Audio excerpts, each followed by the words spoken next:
welcome to Banter Hive, where we dive deep into the stories and insights of some remarkable individuals. Today, we have the immense pleasure of welcoming a truly multifaceted individual to our discussion. Hi, Luke. Hi, Misha. It's an honor to be here. Thank you. So, today we have Luke Gracias with us. He's an accomplished author, a dedicated environmentalist, a visionary filmmaker, a successful business owner, and also a very talented pianist. That's a lot of traits. Today, we're going to be diving into some very fascinating topics like literature, filmmaking, the environmental crisis, and also a little bit of business. Born and raised in Mumbai, Luke's journey took a significant turn when he moved to Australia in his mid 20s. Since then, all of his dedication has been spanning multiple areas of the world, which has shown his dedication to make a positive impact to all of us. So, Luke, how are we doing today? Thank you, Misha. And thank you for having me.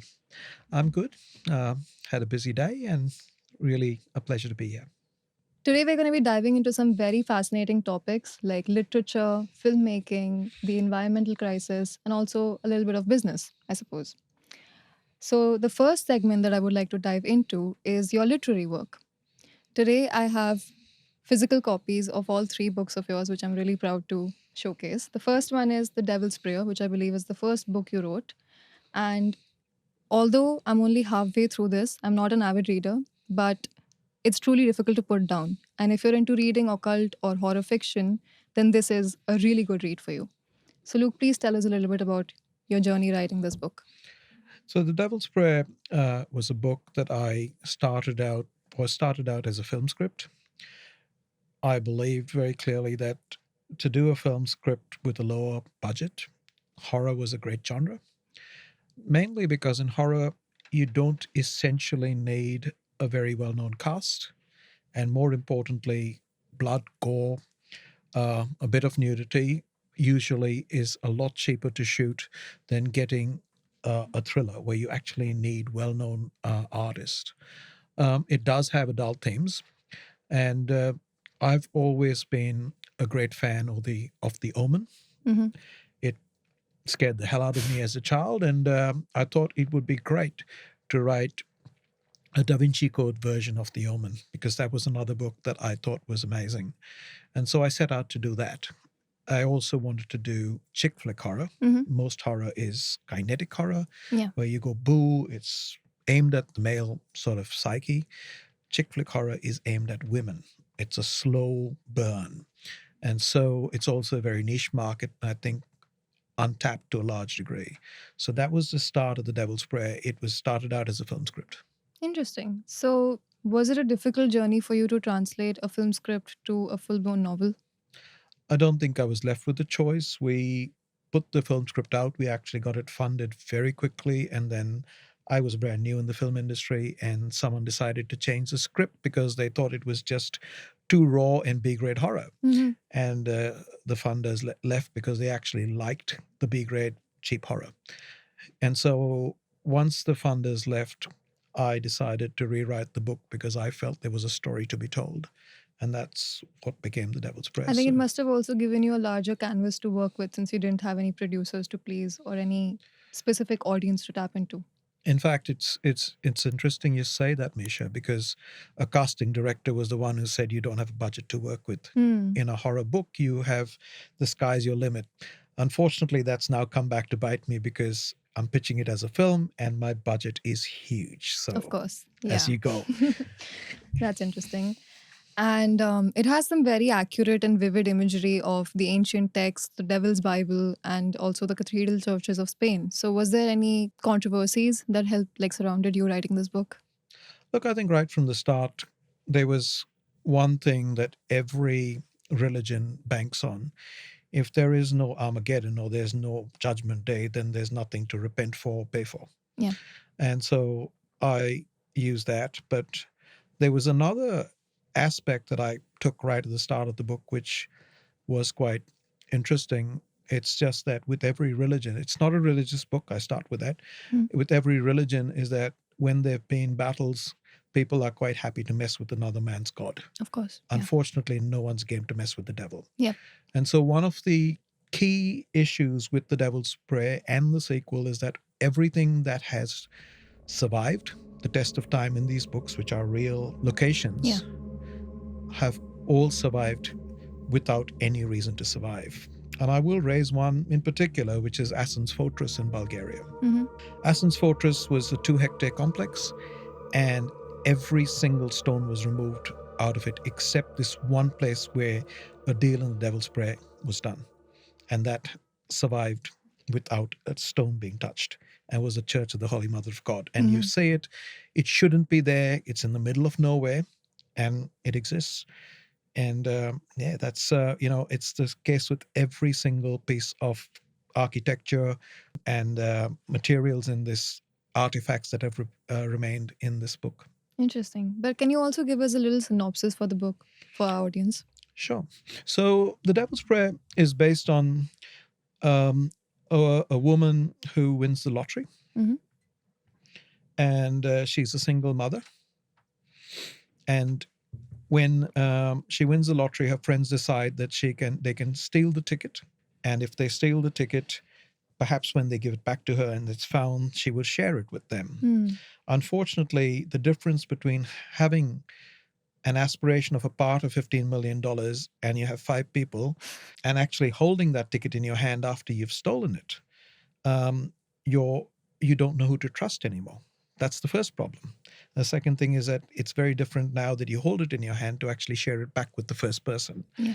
And ultimately, this is a night that goes horribly wrong, and she is left a quadriplegic who cannot speak. And now her friends are waiting for her to die so they can cash this ticket. And in her darkest hour, she prays, and the devil answers her prayer. Now, that's not why the book's called The Devil's Prayer. We'll come to that later. And he gives a deal to kill the 6 people who stole her life in exchange for her life back. However, she's also given the perfect alibi. During the day, she'll be a quadriplegic, and Mm-hmm. during the night, she'll be perfectly fine to butcher them. And by the time we get to the point where she does take the deal, um, everybody who's in chick flick horror knows that the greatest thing that a woman wants is to protect her own child, and that's been taken away from her. So they actually root for her to be as brutal as possible, and that is the crux That of is the so main. strong and That's yeah. a very gripping synopsis as it is, and it makes me want to read further to the book, However, doing a deal with the devil always has a price, of course. and that's where the omen comes in. Right. I have an additional question. Sure. So, when you saw the film, The Omen, did you like how it was adapted to the book? I don't think I did. Hmm. There were certain parts of it that I absolutely loved, but I think the book had a lot more impact on my life.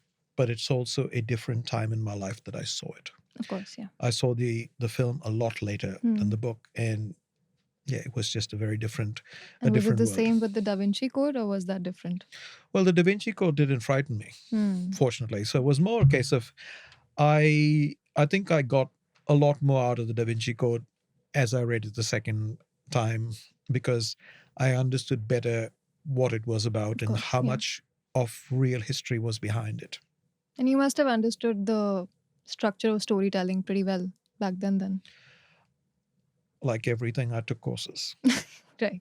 I went in. If you want to do something properly, there are always people who've done it before, done it better, and they can teach you the basics. Hmm. I did a number of courses like Story by Robert Story, and a few other key filmmakers who were there. I'd love to share that in another area, but yeah, I did courses. Interesting.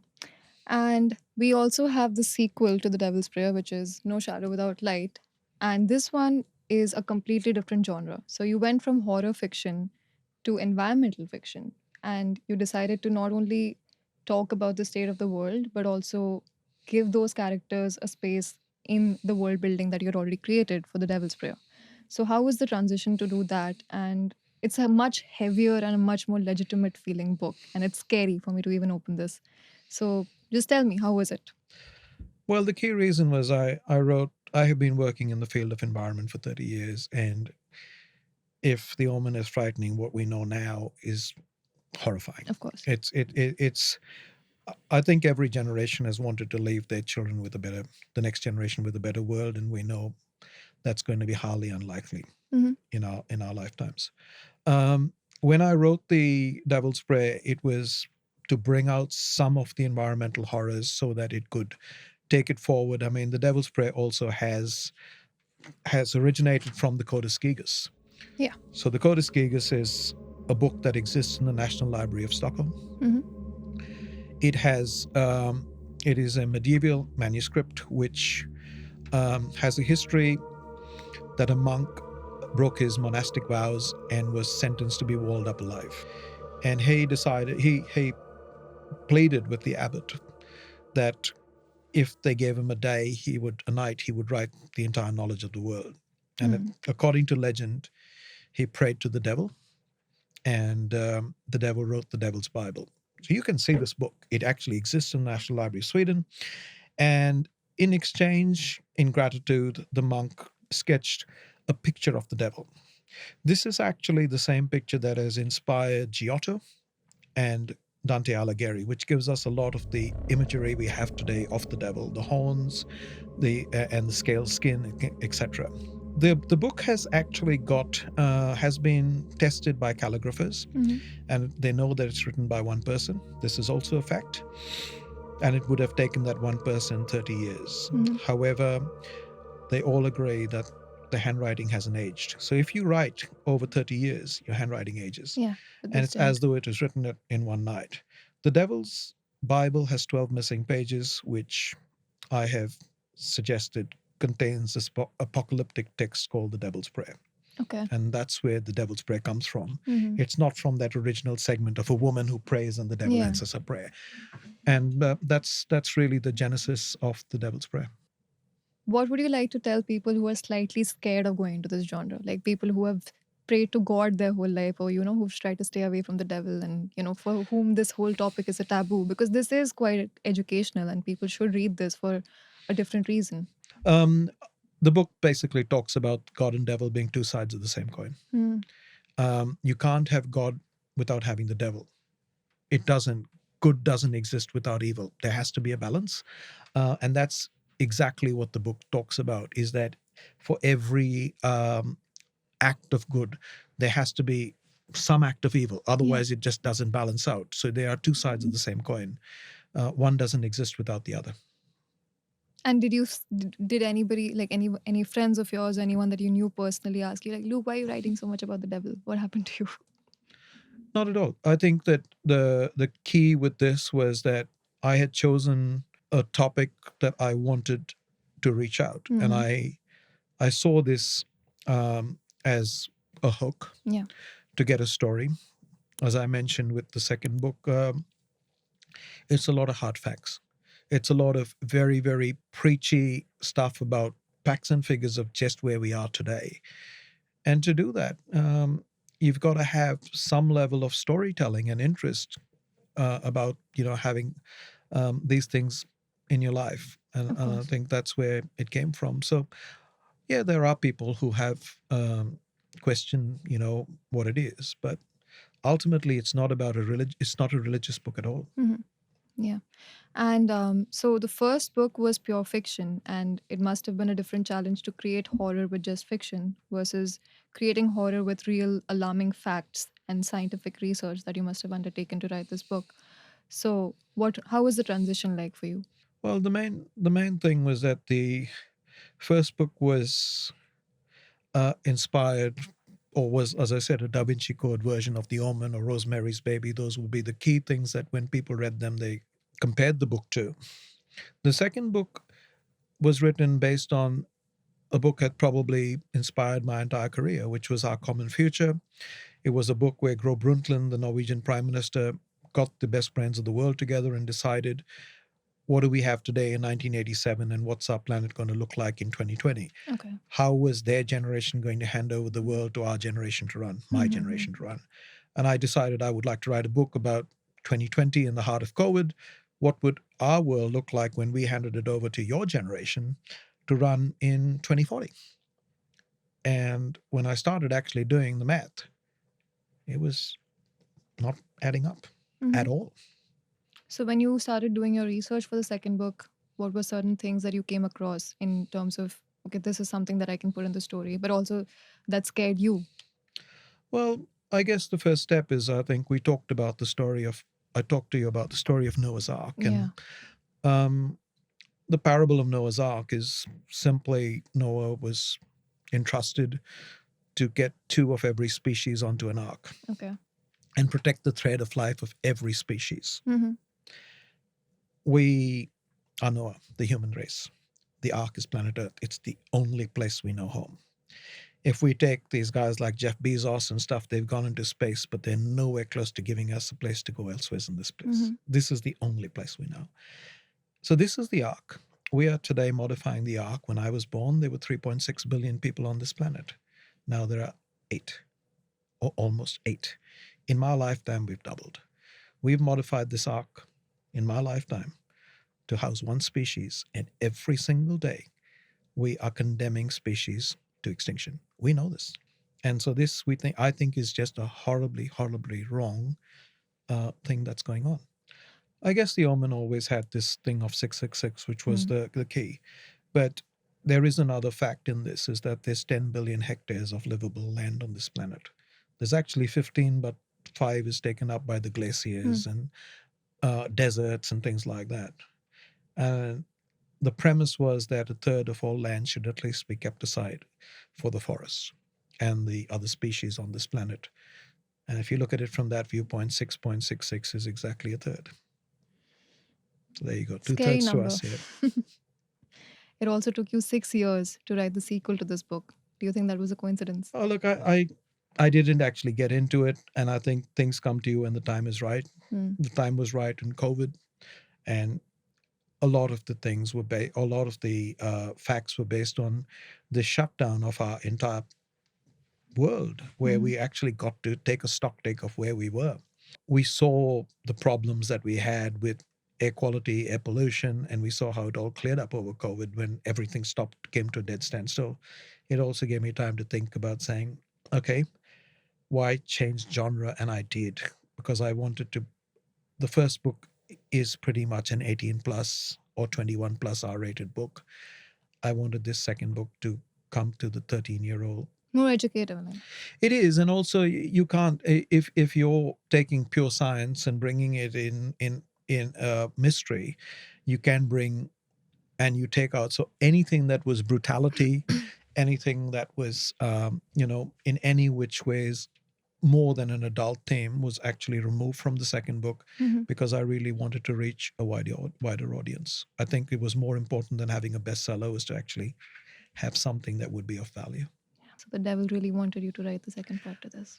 I wouldn't say the devil, but I think that if you are working in a field that actually is going to make a change, there comes a time when you realize that it's bigger than you, and you've just got to give what you've got to do to make it happen. Win or lose. I was asked this question yesterday by somebody saying, look, I see all this. Is it really going to make a difference? And I said, my only answer was, well, at least you got to put your oar in the water and try. That's all we can do.